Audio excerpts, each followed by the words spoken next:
dice el pastor ahí jugando con el micrófono. Por 25 semanas hemos predicado de este Evangelio de Marcos. 25 semanas. Y es uno de los hermanos más largos que hemos predicado. 25 semanas son mucho, mucho tiempo.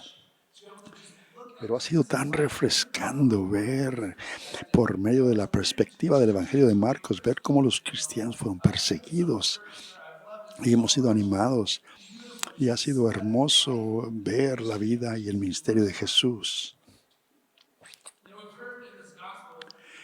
En este Evangelio vemos un gran mandamiento. Hemos escuchado que dice que este mandamiento que dice que es, le dijo a sus discípulos que tenemos que amar al Señor nuestro Dios con todo nuestro corazón, toda nuestra alma, nuestra mente y nuestra fuerza. Y esto, en este final de este sermón o esta serie de este Evangelio, que tenemos que amar a nuestro prójimo como nosotros mismos. En el Evangelio de Juan también dice que no hay mayor amor que dar la vida por un amigo. Y la semana pasada, la profundidad del mensaje de Max que nos habló, que Dios dio su vida por nosotros y terminó el pecado y la muerte. Él dio para poder salvarnos. Amar a Dios, amar a la gente y servir al mundo. ¿Y cuál es la misión? Que es ir al mundo, porque en Marcos dice, id por todo el mundo y predicar el Evangelio a toda la creación. El que crea y sea bautizado será salvo, pero el que no crea será condenado. Esa es la misión. ¿Qué es el Evangelio? La palabra Evangelio significa buenas nuevas, pero ¿cuál es la buena nueva? Es, como dijo Mac la semana pasada, que Jesús bajó del cielo, dio la vida por nosotros para salvarnos. Esa es la buena noticia. Pero la pregunta que se tiene que hacer, pero ¿y ahora qué? ¿Ahora qué? Porque Jesús murió. Y si ahí para todo, Él murió. Entonces, ¿valió la pena? Si este rey al que todos estaban siguiendo, este rey que se suponía que conquistaría Roma y que salvaría a Israel como nación, murió. ¿Por qué ir a predicar el Evangelio a toda la creación? Los religiosos, los fariseos, el Sanedrín, lograron su objetivo para detener una rebelión. Ellos querían parar esa rebelión. Y esa rebelión era lo que pensaban que trataba todo Jesús, que al parar a él, solo necesitaban matar al líder y parar la rebelión. Exactamente lo que hicieron. Pero el Evangelio de Juan, vemos cómo Jesús resucita a Lázaro y el Sanedrín se reunió para planear qué hacer, porque esta rebelión estaba arruinando su nación según ellos. ¿Y qué es lo que dice? Se reunieron en el Sanedrín y dice, ¿qué hemos cumplido? Hay un hombre aquí. Y si dejamos que este hombre siga siendo así, todos van a creer en él. Y los romanos vendrán y nos robarán nuestra ración. Pero este Caifás, que era el sumo sacerdote, que no sabía nada, dijo que era mejor que un hombre muriera, que toda la nación pereciera. Pero como no podían deshacerse, porque esta rebelión de Jesús seguía adelante, pero tenían miedo de Caifás, los fariseos tenían miedo. Dijeron, si cortamos la cabeza del líder, paramos esta rebelión y salvamos la nación, según ellos. Y es lo que leemos aquí en las Escrituras. Y además era para todos los. No dijo esto por sí mismo, sino que como sumo sacerdote dijo que no solamente para la nación, sino para todos los que estaban perdidos o esparcidos. Sabemos cómo Jesús fue arrestado, se burlaron de él, del juicio, murió en la cruz. Y vemos que el último grito de Jesús y cómo exhaló su último suspiro, y la cortina del templo se rasgó en dos de arriba abajo. Y cuando el centurión que estaba ahí frente a Jesús vio cómo moría, ciertamente dijo: este hombre era el Hijo de Dios. Algunas mujeres miraban desde distancia, entre ellos estaba María Magdalena, María la madre de Santiago el menor y de José, y Salomé. Muchas otras mujeres habían estado desde Jerusalén con él. Era el día de la preparación, antes del Sabbat. Cuando se acercaba la noche, José de Arimatea, un miembro prominente del concilio, un fariseo, que él mismo estaba esperando el reino de Dios, fue valientemente a Pilato y pidió el cuerpo de Jesús. Y sabemos que Jesús, de acuerdo al Evangelio, que Jesús murió a mediodía. Y bajo la ley judía nadie tenía que trabajar o podía trabajar el sábado, lo que significaba que no podían enterrar el cuerpo de Jesús anoche o al día siguiente, porque el sábado comienza al atardecer. Entonces José, un fariseo, ahora el último suspiro de Jesús fue a mediodía. Este José de Arimatea, un prominente miembro del concilio, que probablemente permaneció inactivo mientras se tomaba la decisión de crucificar a Jesús, vio que Jesús había dado su último suspiro y fue a Pilato a pedir el cuerpo. Esto es arriesgado para José de Arimatea. ¿Por qué? Porque era un líder religioso. Todos lo conocían. Todos sabían que él estaba pidiendo el cuerpo, pero lo hizo. Y Marcos continúa relatando la historia en el Evangelio. Dice en Marcos, recordemos que el centurión fue testigo de que dijo: murió. El centurión le dijo a Pilato: sí, está muerto. Y José compró un lienzo, bajó el cuerpo, lo envolvió en el lino y lo puso en un sepulcro. Y lo enterró y cubrió el sepulcro con una roca. Y las mujeres, María Magdalena, María, estaban ahí testigas. Ahora, la crucifixión era una muerte que tardaba días la gente para morir. Era una tortura. Ponían clavos en las manos y en los pies y estaba colgado el cuerpo. Y solamente para respirar tenía que ser un gran esfuerzo. Pero nadie quiere morir. Y la gente pues trataba de seguir viva. Pero Jesús no, él murió rápido.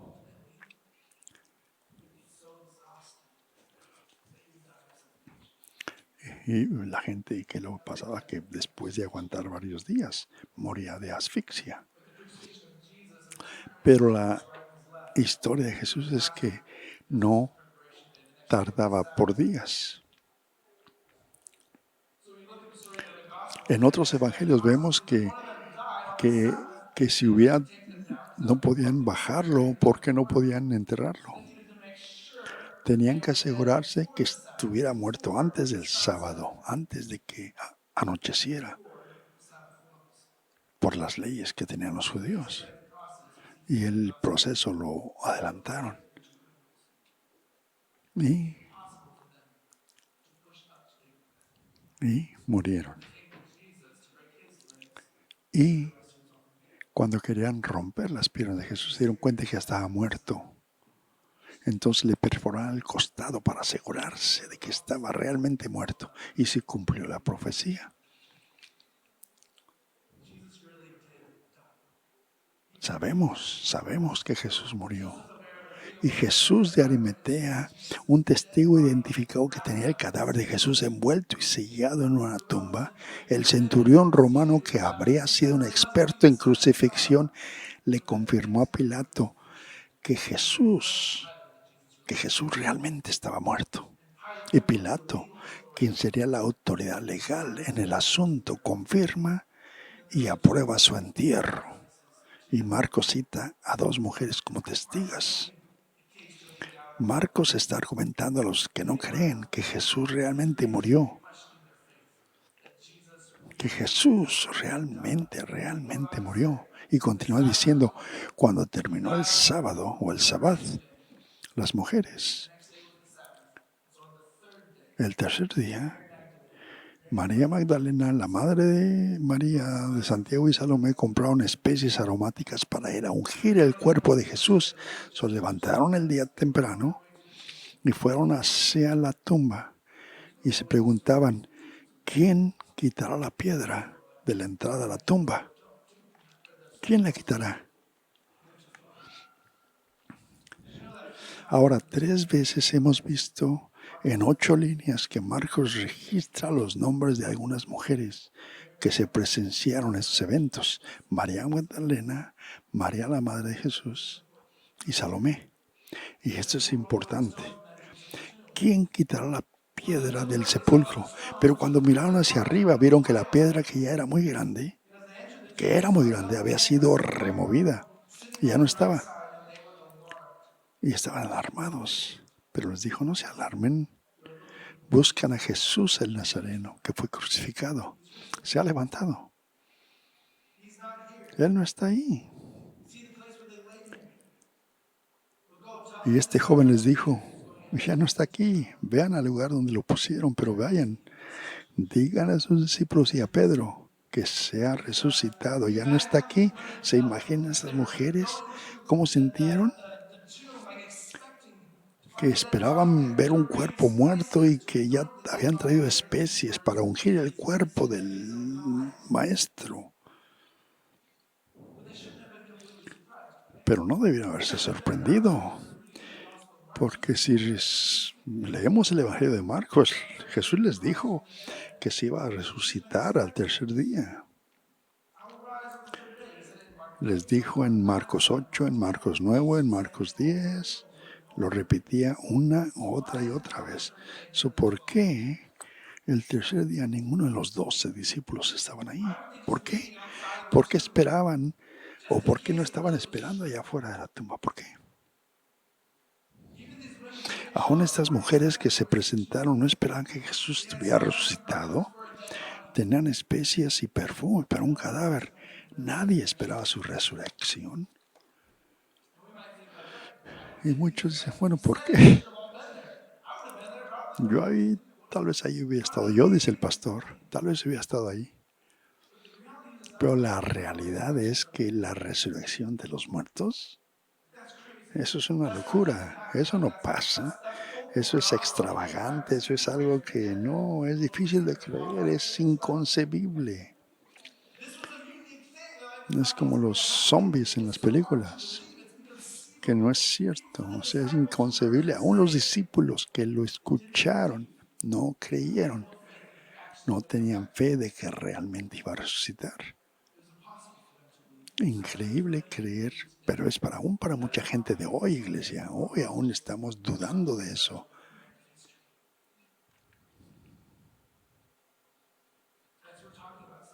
Estamos hablando de alguien que murió, muerto, muerto, muerto. Jesús murió y hubo testigos. Fue envuelto en una túnica. Su costado fue atravesado por un puñal, con una lanza. Y este era el mundo grecorromano. Los griegos no creían en la resurrección porque para ellos era la liberación del cuerpo.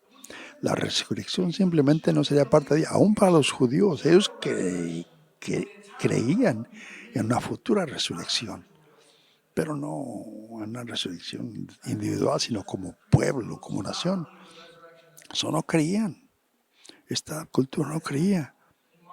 Pero Marcos está contando la historia para demostrar lo que había testigos y probar que el rey realmente se resucitó, se levantó.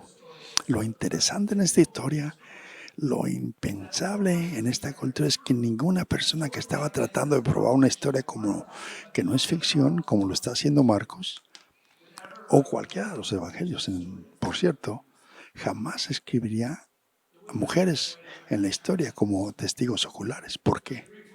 Hay un filósofo griego llamado Celso que vivió en el siglo II después de Cristo y dice que el cristianismo no puede ser verdad, decía él, porque los relatos escritos de la resurrección se basan en el testimonio de las mujeres. Y todos sabemos que las mujeres están histéricas, dice. Eran sus palabras. Y la gente estaba de acuerdo con él. O sea, en nuestras vidas occidentales no creíamos, y mucho menos antes que las mujeres decían verdad o que no les creíamos. Las mujeres eran marginadas y no se les daba creencia a la mujer. Era cierto. Cuando Marcos está probando esta historia y están tratando esta historia de que se levantó de los muertos para que este movimiento continúe,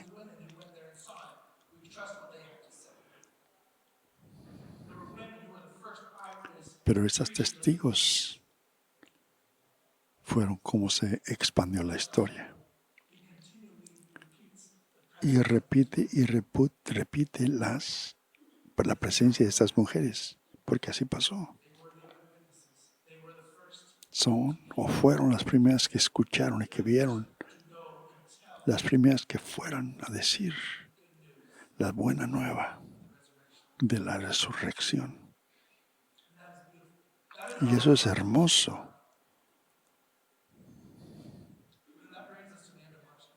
Y esto nos trae hasta el final de la historia de Marcos.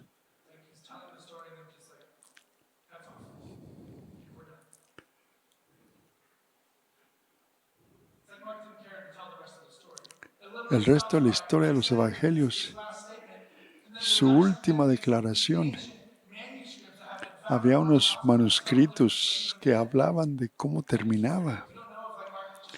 No sabemos si a Marcos ya se le terminó el tiempo o por qué. No sabemos por qué. Estos manuscritos, dicen esos manuscritos, otro manuscrito dice que a Pedro, muchos dicen diferentes cosas en esta final del Evangelio de Marcos.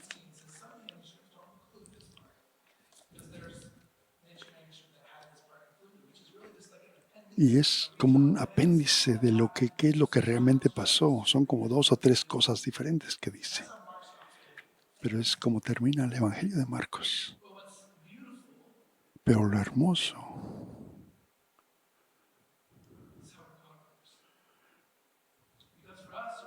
porque para nosotros podemos tener la bendición de que podemos ver las Biblias, podemos leerlo, pero tenemos también a Mateo, otro, el recaudador de impuestos, o Juan, el Evangelio de Juan o de Mateo. No solamente a Marcos podemos leer esto. El Juan, el discípulo autoproclamado que Jesús amaba. También podemos ver el Evangelio de Lucas, que era un doctor médico, que era un tipo investigador y que él se aseguraba que su historia que él escribía captara todo de lo que sucedió. Cuando vemos sus evangelios y vemos el resto de la historia y vemos ese final, aunque el final del Evangelio de Marcos no está así muy completo, pero en las demás historias vemos cómo todo está conectado. Y Jesús está vivo. Todas dicen lo mismo. Jesús está vivo. Y sabemos de los otros evangelios que Jesús se apareció a María y que ella fue a decirle a los discípulos y que no le creyeron. También sabemos que presentó con otros 2 discípulos. Se presentó.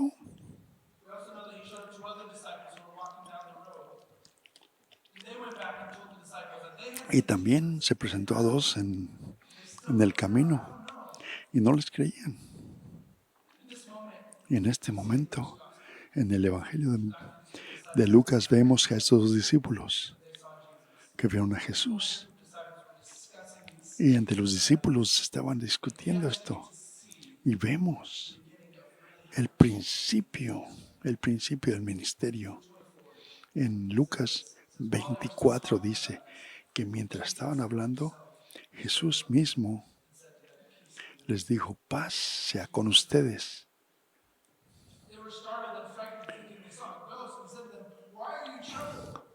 Y le dijeron, ¿por qué están turbados? ¿Por qué hay dudas? Miren mis manos, mis pies. Soy yo mismo, tóquenme y miren. Un fantasma no tiene carne ni huesos, como ven que yo tengo. Se les apareció.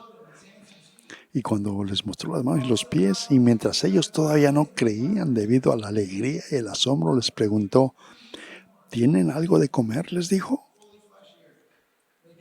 Y le dieron un trozo de pescado asado. Lo tomó y se lo comió en su presencia. Y les dijo, esto es lo que les he estado diciendo, estuve con ustedes. Todo debe de cumplirse lo que está escrito de mí en la ley de Moisés, los profetas, los salmos. Porque les dijo, el Mesías tenía que sufrir porque padecerá, resucitará de los muertos y al tercer día será resucitado. Y esto será para el arrepentimiento y perdón de los pecados de todas las naciones. Y ustedes son testigos, pero esperen a que mi Padre les envíe el Espíritu Santo y esperen a que llegue ese poder de lo alto. Y el Espíritu Santo finalmente vemos en el libro de los Hechos que cayó sobre los discípulos y estaban esperando en Jerusalén. Y fueron llenos del poder y empezaron a hablar en lenguas. Y en ese momento, cuando Jesús les da eso, vemos en el final del Evangelio de Marcos que ir a todo el mundo, dice, y predicar el Evangelio a toda la creación. El que crea sea bautizado, será salvo. Y les decía, Jesús está vivo, les decía. Cuando ya el Espíritu Santo cayó sobre ellos en el tiempo de Pentecostés, y dice, en Mateo dice que después de que el Señor Jesús les habló, fue llevado al cielo. Y pues les dijo, haced discípulos de todas las naciones y bautizarlos en el nombre del Padre, del Hijo y del Espíritu Santo. Y hacer todo lo que yo les comiendo. Por esa autoridad en el cielo y en la tierra.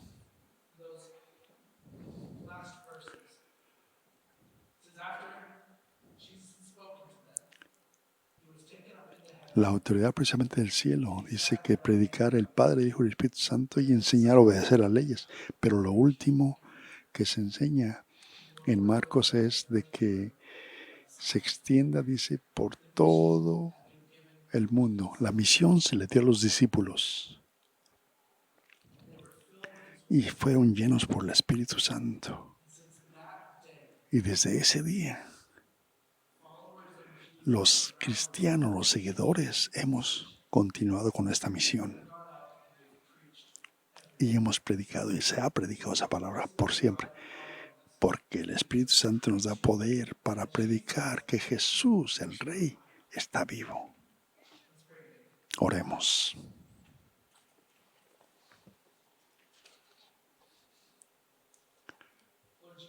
Señor Jesús, estoy tan agradecido, Señor, de que no es solamente una historia de ficción, sino que realmente llegó y sucedió esto y que tú viviste entre nosotros, Señor, y que pagaste el precio de nuestros pecados con tu vida, pero que no terminó ahí, Señor. No viniste solamente a morir, sino que resucitaste y estás sentado a la derecha del Padre y eres el Rey. Y que te seguimos y te seguimos y nos bautizamos y nos mantenemos junto a ti. Y por eso, Señor, hemos estas 25 semanas aprendido más de tu palabra. Pero la historia grande, el mensaje del Evangelio, es que Jesús resucitó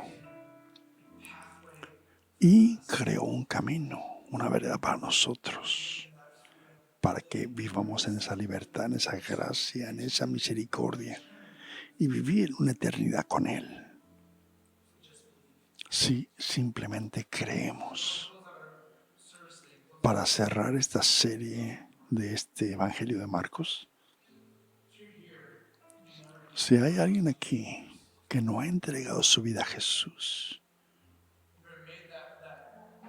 o que ha tomado esa decisión de creer,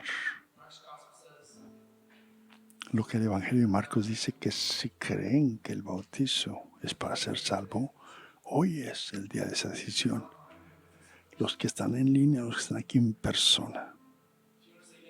Si dice sí a Jesús y acepta a Jesús, quiero que levante su mano, dice el pastor. Ya veo esa mano, dice. Alabado sea el Señor. ¿Alguien más? Ya veo otra mano allá, dice el pastor. Alabado sea el Señor. Vamos a hacer una oración juntos, pero es un reto también que tengo para todos. El Evangelio de Marcos dice que si creen en el bautismo, el domingo pasado tuvimos un bautismo y el bautismo es una expresión externa de lo que significa ser bautizado. Y aquí tenemos un estanque en agua. Y al entrar al agua es cuando nacen de nuevo. Ese simbolismo es lo que representa el aceptar al Señor y el bautizarse y caminar a una vida nueva. Si usted dice sí hoy, o si ya cree pero no se ha bautizado, quiero que tome esa decisión de bautizarse,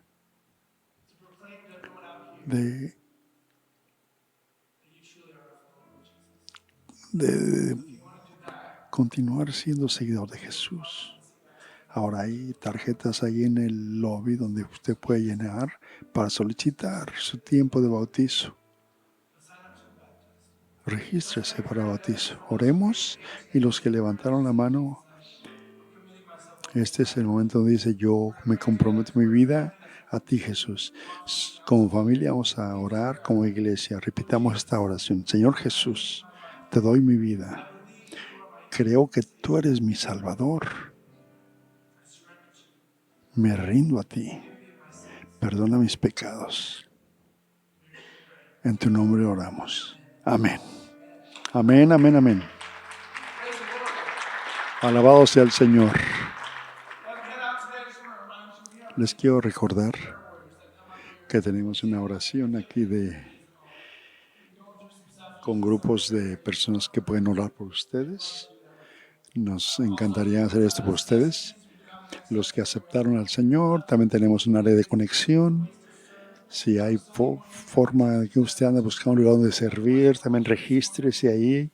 Necesitamos más gente con diferentes ministerios de niños, de jóvenes. Les amamos.